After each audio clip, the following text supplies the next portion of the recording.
मित्रांनो, वेळेवर जर नाही बोलायला शिकलो असतो ना, तर आज आयुष्याची गणित खूप वेगळी असते.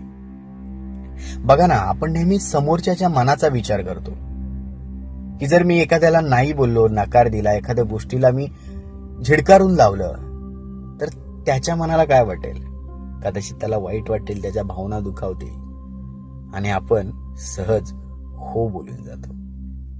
आणि आपल्या या हो बोलण्याच्या, होकार देण्याच्या प्रवृत्तीला, सवयीला लोक आपली कमजोरी समजतात. पण आपण निस्वार्थपणे त्यांना मदत करायला जातो, त्यांची साथ, सोबत, संगत द्यायला जातो. पण लोक याच गोष्टीचा फायदा उचलतात. म्हणून आजपर्यंत झालं तेवढं पुरे झालं. यापुढे जिकडे जिकडे तुम्हाला समोरच्याचा स्वार्थ दिसेल, तिकडे तिकडे ढासून नाही बोलायला शिका. मग बघा, स्वार्थी किती आणि निस्वार्थी किती हे नक्कीच कळेल.